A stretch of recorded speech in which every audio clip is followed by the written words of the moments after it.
Welcome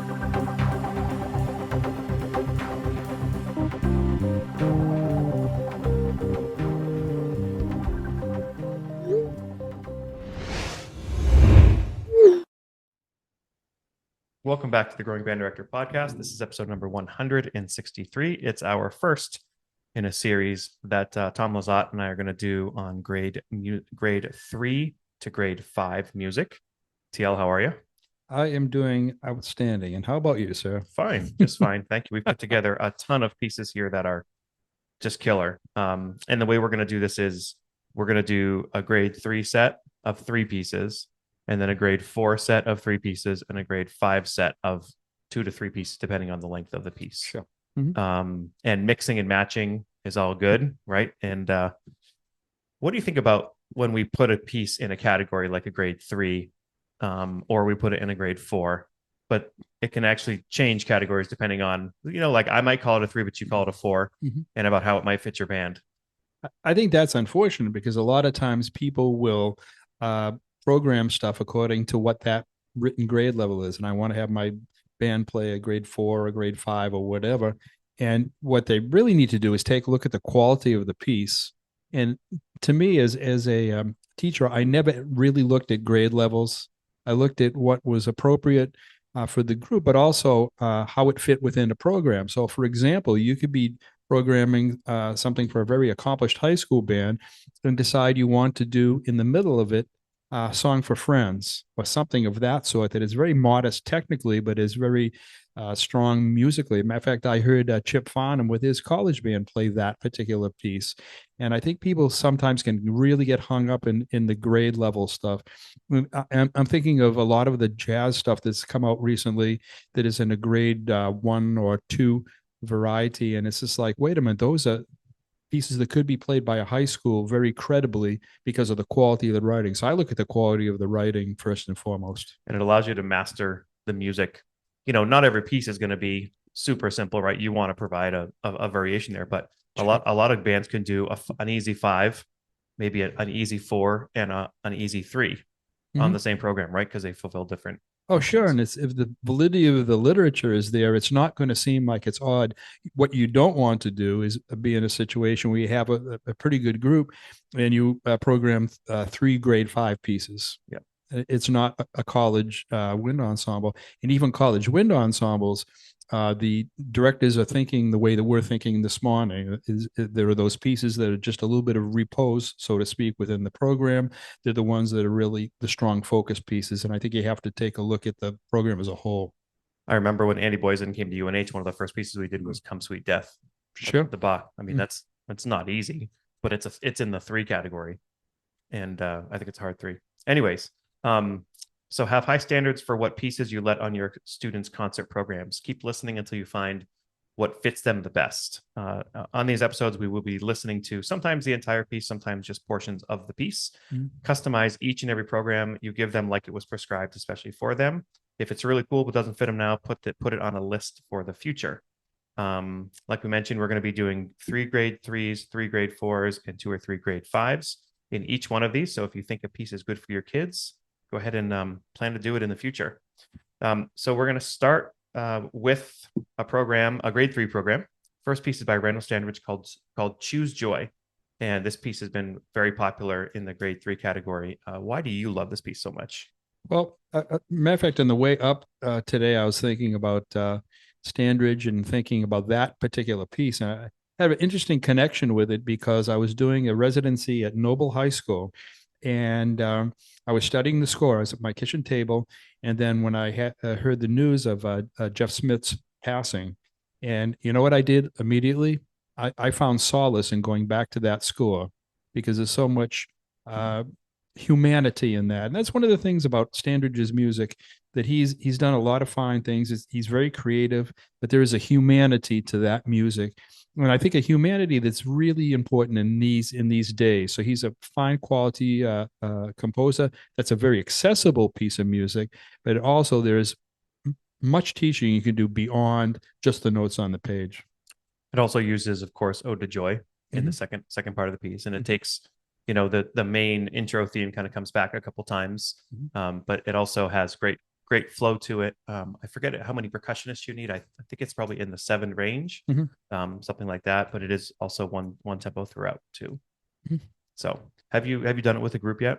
I did it with the Noble group, the kids. Matter of fact, I've done it with a couple of groups, the Noble group, and then I just did a residency at North Reading High School in Massachusetts, and that was on their program. And in both cases, the performers absolutely love this stuff. All right, here's Choose Joy, Randall Standridge.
Okay, the ballad we're going to put in this program is David Holsinger's on a hymn song of Philip Bliss, grade 3, D flat major.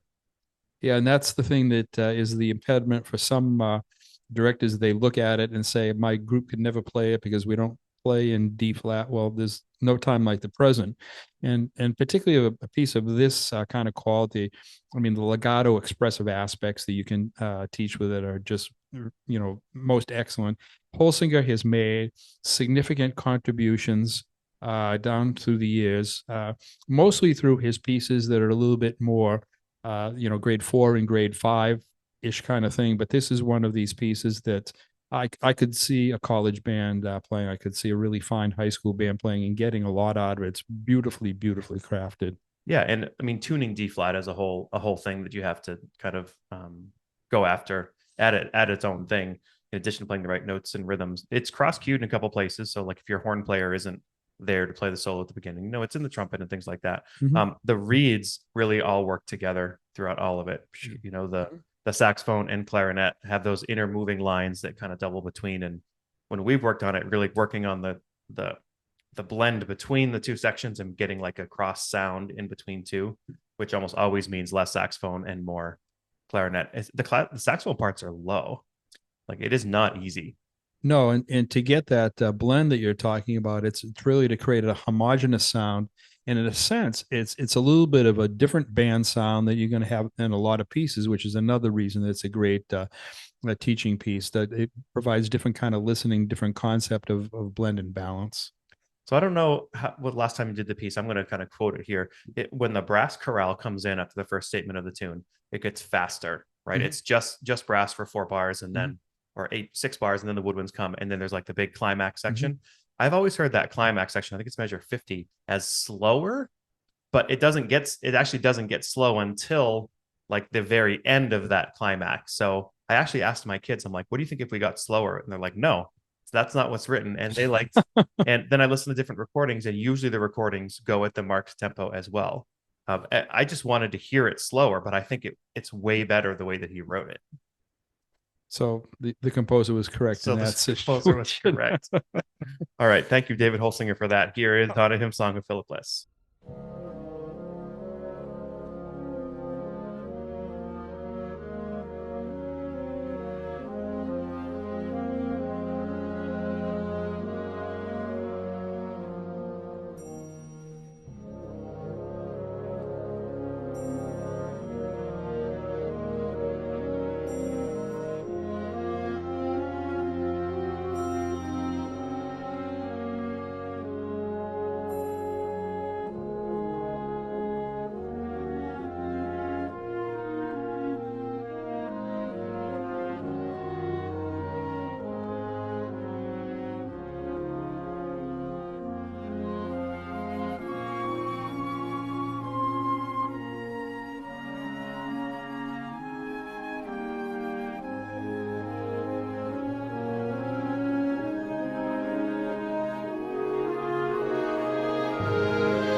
So next we're going to be dealing with the prairie songs of Pierre LaPlante. Pierre LaPlante.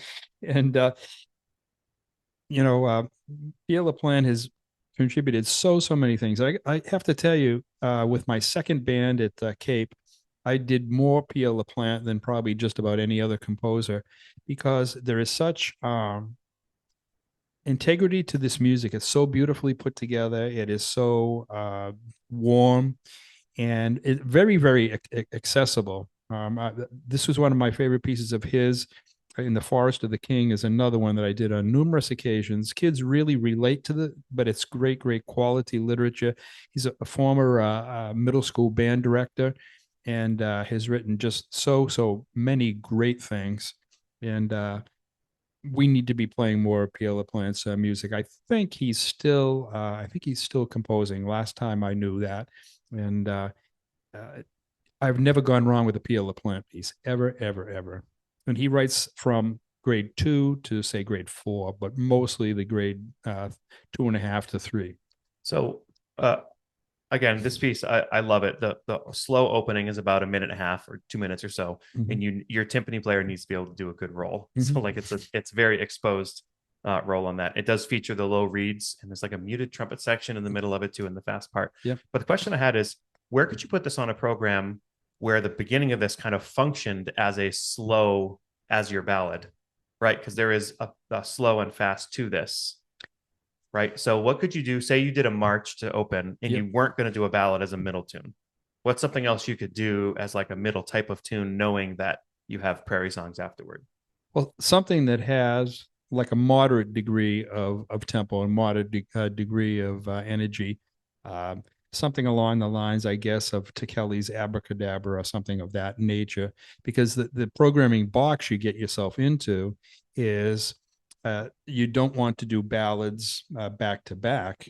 And then the question is, well, will prairie songs function as a middle tune? And it could. But if you have in your mind set that you really want to close with it, because the vibe of it is like very kind of like uplifting to, when you get past the beginning, that is very appropriate to be a closer. So I would say of an abracadabra type tune in the middle to provide the contrast you're looking for. Granger always works. Yes. Yeah. Yes. Granger works too. Yes. All right. Here's Prairie Songs, Pierre LaPlante.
gosh, my kids are driving me crazy. Okay, so we're on to grade 4. We're going to start with La Tragedia, the Brian Beck arrangement of the Puccini piece. I had this pulled up. Here it is. Okay, so originally written as a one-act opera. This is from, is it Lavili? I'm reading this because it's pretty cool. It's, let's see, blah, blah, blah. Oh, yeah, the poet wrote this description of the fairy figures called Lavili, or the Willis, are betrothed maidens who died before their weddings. These poor creatures cannot find rest in their graves. In their, wow, this is soul. Okay. In their dead hearts, in their dead feet, the passion for dancing lives on, a passion that they could not satisfy in their lifetime. At midnight, they appear in groups along country lanes. Woe betide the young man who encounters them. He will be forced to dance with them, and he must dance until he drops dead. Puccini wrote this piece as one of 2 movements to be used in a symphonic intermezzi between 2 acts of the opera. The legend of Lavili is explained. When a woman dies of a broken heart, the fairies force the heartbreaker to dance himself to death. So that's pretty dark, but the piece is really cool. It's most certainly dark, I'll tell you. But you know, and you stumped me a little bit because today's the first time that I heard this piece. But I really, I think it's a really wonderful piece. And what's great about it in this situation is that it allows you to really get into dealing with transcriptions and operatic music, which is such a great part of the band music tradition. And we think about so many of the things by Lizotte and a number of those arrangers back in the day brought orchestral music to the band world.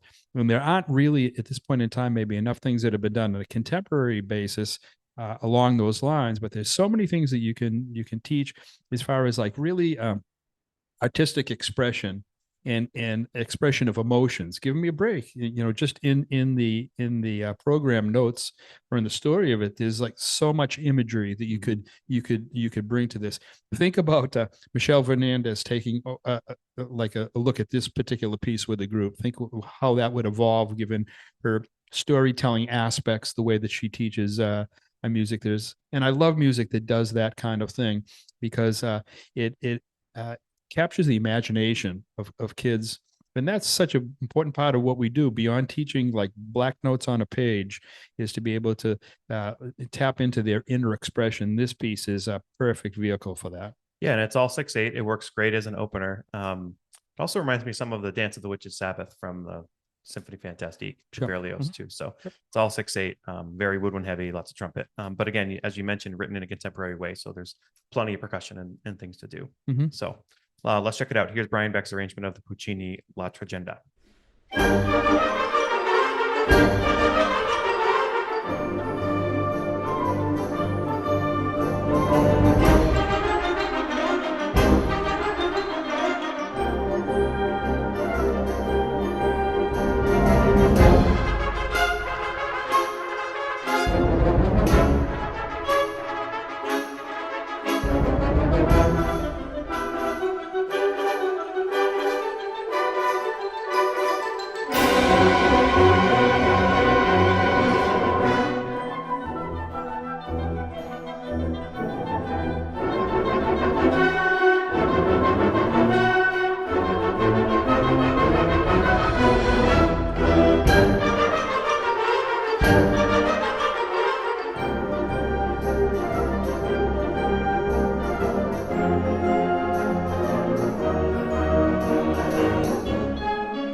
next piece is by someone we both know quite well, Andy Boyson Jr.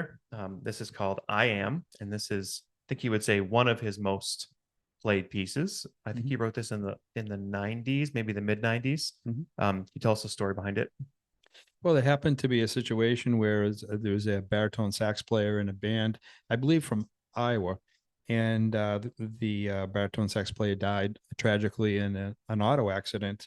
And so Andy wrote this piece with that whole situation in mind, and it is really really great because it's warm, and it's not, you think the subject matter, this is like really really dark. That's not how he deals with it. There is the instance or incident in the piece itself. It's this aleatoric situation, and a great way to teach aleatoric music. And then all of a sudden there's this big boom. Yeah. And it's like the crash and then the aftermath of the crash. And this is really one of my Desert Island band pieces, I have to I have to say. Um, Conducted in a number of occasions. The first time I saw it, it was at the Midwest band clinic back when it was at the Hilton Hotel in the big gold room. And I saw a really, really fine band perform this. I was not familiar with it. At the end of the performance, I was in tears, literally in tears. And it's a piece that has had a profound impact on me as a band director. And when I talk to people about Andy Boyson, and if you're fortunate enough to know him, you might relate to this. But this piece of music is Andy. When you listen to this piece of music, I don't think that anyone except Andy Boyson could have written. There's such inner beauty to it. There's such warmth and sensitivity to it, and he was being sensitive to the situation that he was composing towards. But his personality and his just so much about him comes shining through. This is a very accessible piece of music. We're talking about grade 4. But you'd have to have a good baritone sax, obviously, to make it work. But with a band that's not quite grade 4, you could still I've done do that. it. I've done that with like a grade 3.5 band, and they Yep. were able to do it. Yep. Yeah, and the singing is really well described. The way that he writes how to sing and when to hum and all this, but it's a great opportunity. Yes, absolutely. All right, here's "I Am," Andy Boyson.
today was the first day that you listened to Illumination by David Maslanka. What are your what's your immediate feedback? That's a superb piece of music. The thing that I found really interesting, or the things that I found really interesting, were his use of texture, unconventional pairings of things, the really, really nefarious low brass episodes, and then the really lovely, lovely middle section, melodically so beautifully, texturally so interesting. The integration of the piano, the integration of the mallets as being a crucial part of all this. And then the one spot towards the end, when we were listening to it, I just was sort of laughing, was the triumphant aspect of the end, of which is, of course, is accompanied by chimes. And but he is such a creative writer. And one of the great things about this piece is that it's accessible. It is, most of Maslanka is 5+. five, yeah, and most suited for college wind ensembles.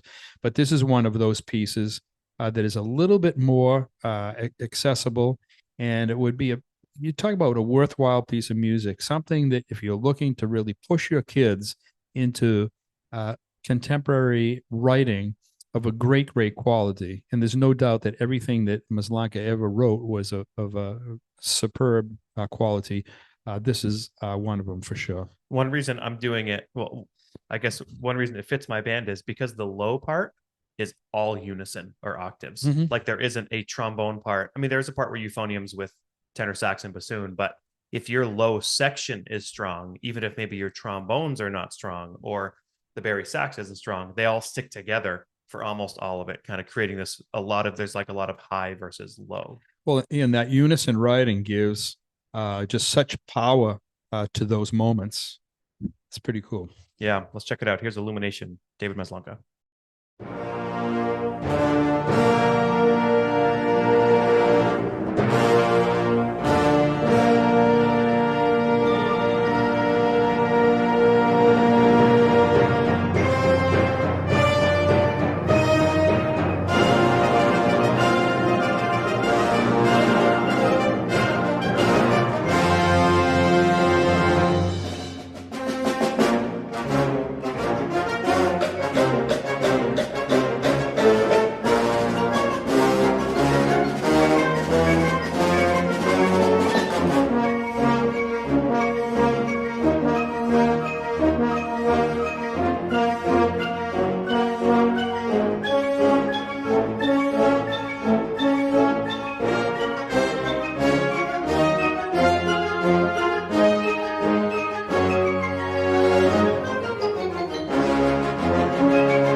at our festival this year, we actually put that piece last because it works really well. Yep. You know, it's hard to do something else after that. Yep. Okay, so our grade 5 program is actually going to consist of two pieces. One, the first piece is going to be Molly on the Shore, which obviously you need to have a great reed section, especially clarinet section. And this is by Percy Granger. I've done this when I had a big clarinet section and a very good clarinet section, as well as flutes. Brass definitely takes the back seat, even though your trumpet soloist kind of needs to be able to play the trumpet solo. What are your thoughts on Molly on the Shore? Well, I'd like to give my thoughts on Granger, if I might. Yeah. I was so fortunate when I was out at UMass. Bill Rao was a Granger fanatic, so we did a lot of his things. Shepherd's Hay, he did with the wind ensemble. I did Lincolnshire a number of occasions. I've done Ye Banks. I've done Country Gardens, and as well as Shepherd's Hay. This is music that has a viewpoint. It's music that's very, very meaningful. And it's music that for all time should be played in band because of the quality. And I mentioned the viewpoint. There's all of these different twists harmonically and rhythmically, and his great fidelity in transcribing folk music to making it be the spirit of all that was, and really promoting the singers who sang that. And you think about how he collected folk songs. I mean, there are many stories that go about of him, making friends with the wife in a house, and all of a sudden, him like hiding himself under a bed, and the husband is singing, whatever particular tune, or like hiding out, and all of a sudden catching all these great moments. So it's music that has just such value. I mean, it's tons of fun to play, and a lot of his music is actually very accessible. Things like Irish tune, things of that sort. But anytime that you can program Granger, then you ought to.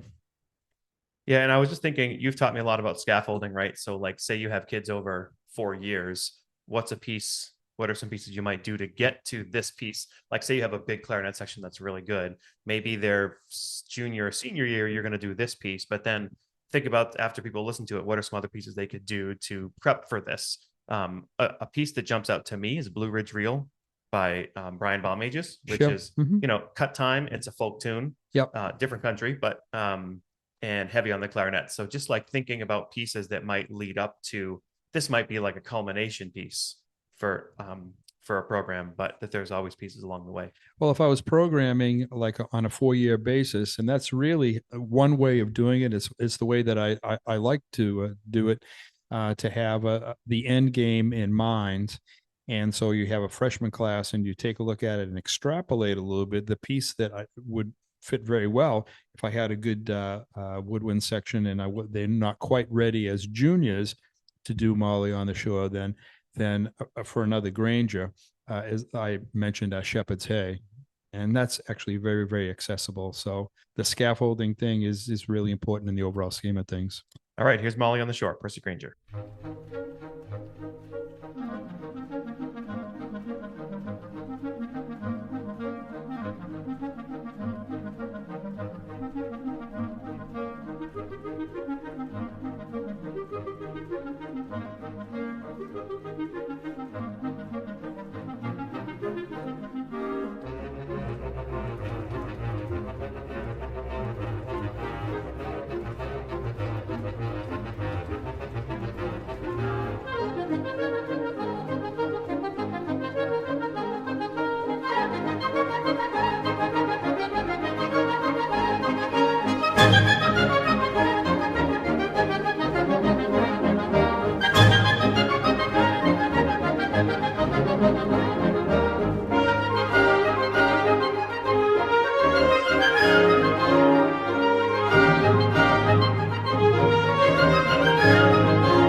gonna keep saying it. I love my children. I love my children. I love my children.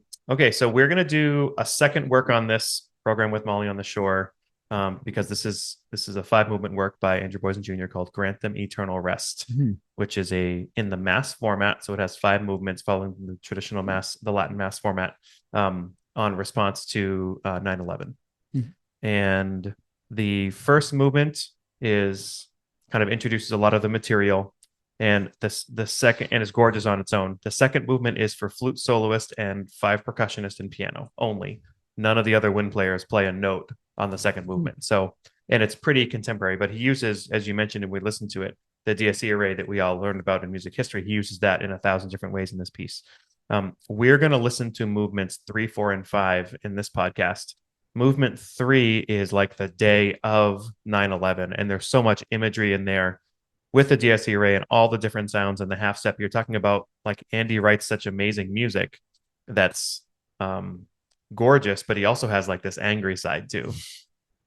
So that third movement will have like pedal B flats and the trombones at the end, and I believe this is written for 5 percussion plus piano, and so you don't need any more than 5.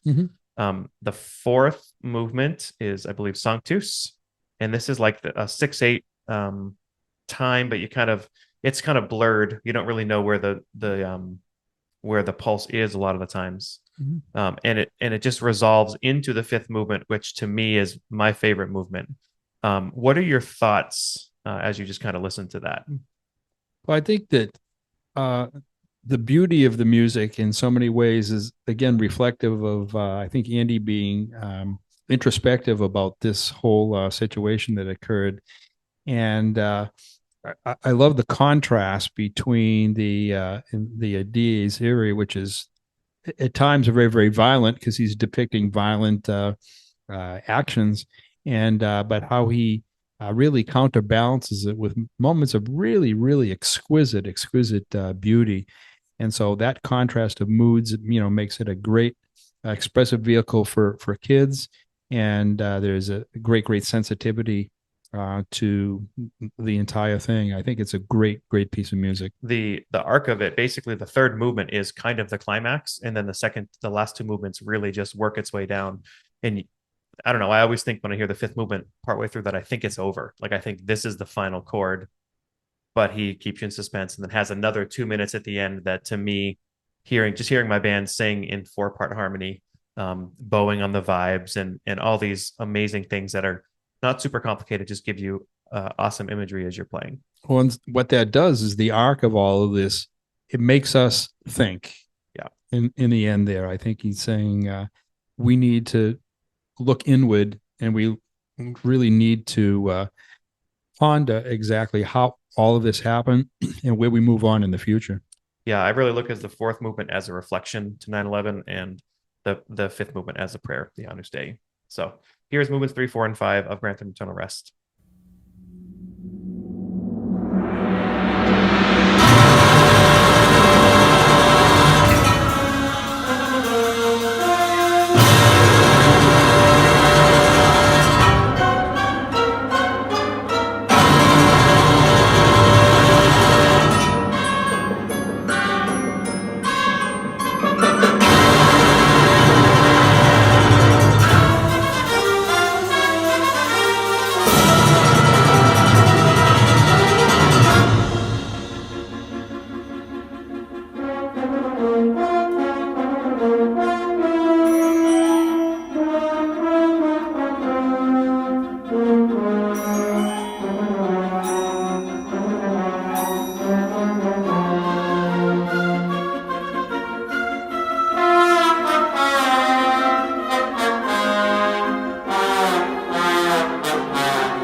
We sincerely appreciate you taking your valuable time and listening to the Growing Band Director podcast. Your students are very lucky to have a band director like you. If you have any suggestions for episode topics or think you have an area of expertise to share on a show with us, please reach out. If you enjoyed this episode, don't forget to subscribe. And if you want to help spread the word, please give us a 5-star review and tell your band director friends to subscribe as well. We're available on Apple Podcasts, Spotify, our YouTube channel, and wherever you listen to podcasts. Thanks for listening to The Growing Band Director. See you next week.